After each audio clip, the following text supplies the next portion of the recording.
welcome to our Awareness, Courage, and Love Global Leadership Community. My name is Biko Cardenas. I'm the communication specialist for the project.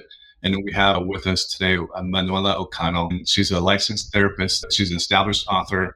She has one of our biggest chapters in the organization. And she's also the president of our board for the Awareness, Courage, and Love Global Project. To kick off what the show is about, do you want to tell us a little bit about yourself and how you would describe your profession? Okay, first, I want to say that it's a great honor for me to be here and to kick off this show. Since the ACL Project is so dear to me, I have been involved in it since its beginning. And to talk about me, it's a courage move because I don't usually like it. But I am a licensed psychologist and I do acceptance and commitment therapy. And I have been trained in FAB too.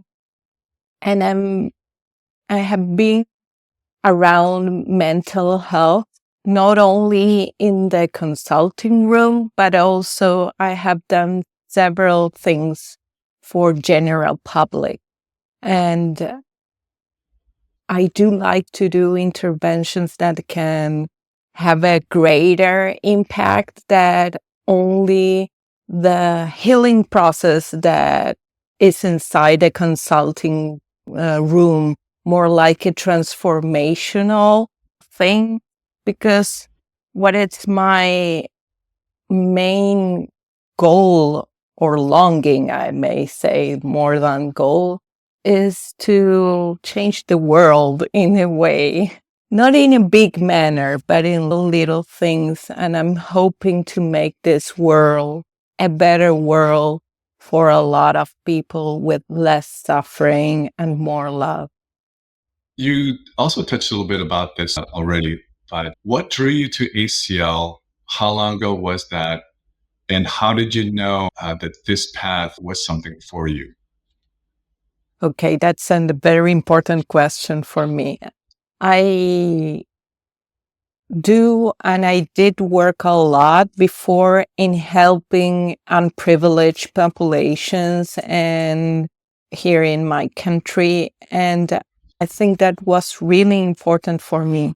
So I did attend the first workshop Mavis did in a conference, in an ACBS conference, in which she shared the idea of ACL. I think it was 2015. It wasn't something that was happening. It was just an idea from her heart. She wanted just to take all this up thing to the world and be able to impact in more and more people. And I talking to you about it, and I still remember where I was sitting, and I have the image of hearing Mavis talking about that. And I heard her, and I started tearing up, and I said, I do want help in that. This is really important for me. It has a lot of stuff that mingles things that I truly value. So I remember when she ended the workshop, I went to her and I said, I want to be part of this. I want to help you to make this idea to happen.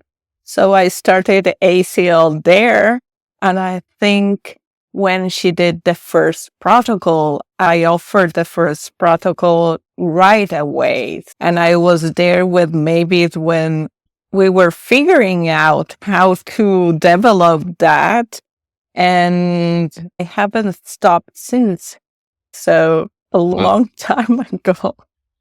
That's amazing. Yeah. Yeah. So you've really literally been there from the beginning. Yes. That's great. What type of advice would you give someone who's just starting out through the whole training program and wanting to get their own chapter going in their community? Yeah.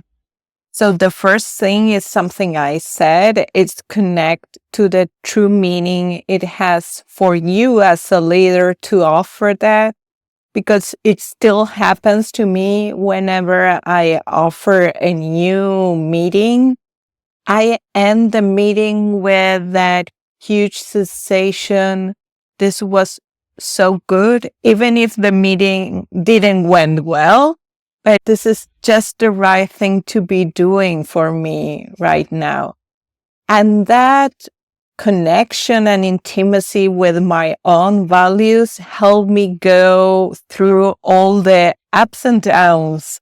So the other advice I will give to a leader is to be patient, to connect to other leaders. We are going to work a lot on that around the ACL Foundation now, to connect to other leaders and be patient in all the ups and downs. Probably for a lot of leaders, it will happen the same that did happen to me, to have meetings canceled, 1, 2, 3 people in it, friends. I always had a very dear friend that was in every meeting. We had that arrangement, so I always had one person.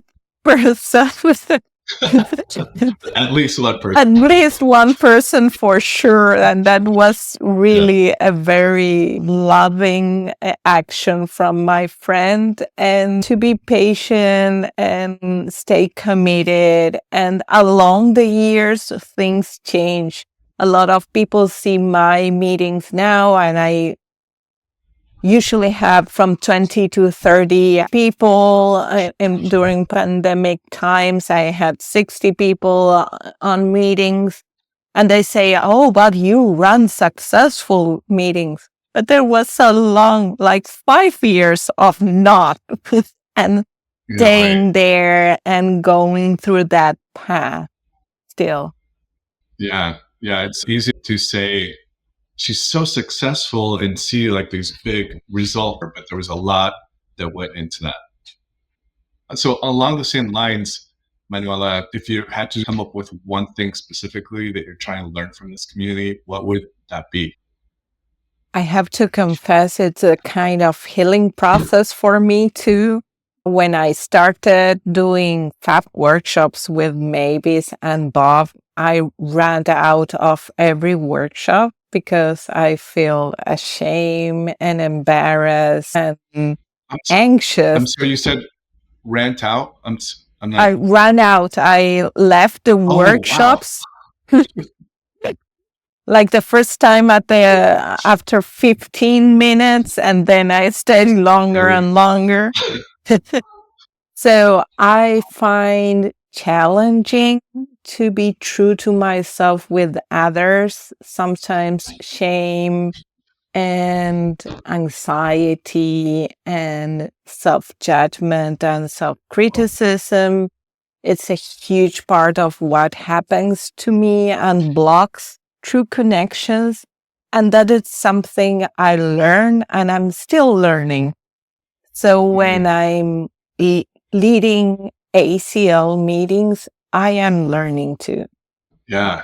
I'm gathering that part of it is almost like confronting your fears. Even after all this time, you still experience some of those things. Yes, and practice what we teach. Awareness of what is happening inside of me and what is happening inside of other people. Having the courage to be my best version and helping the others to be there. And love. That for me, a challenge is not that much like giving love, but receiving love. So I am practicing every time what I'm teaching. Would you like to touch a little bit about your leadership role as the board president? What made you decide to step up to serve? And what are your hopes and dreams for the organization during these challenging times? Yes, when Mavis talked me to step up as the president, it was scary. Me? Why? But then I was able, after panicking, I was able to connect with the strong value I have and also the experience I have about leading chapters. And what I was hoping is to gather that experience and put it and make it useful for the organization to grow and thrive, since we are in changing moments in the organization. And the other thing that I do have that it's dear to my heart is to help the organization to be diverse in different aspects. One of the things we worked together was having translation. And I think that that was so important because we were able to reach people that it was impossible to reach. As you may have noticed, English is my second language. Spanish is my first one. I do lead meetings in Spanish, and I do have the privilege to be able to talk the two languages. But here around me, people can't access to this kind of stuff. It was very important for me, diversity inside language, but also diversity in a more general way. I'm hoping that the organization can serve more and more leaders and people from diverse populations, diverse backgrounds, gender, sexual orientation, and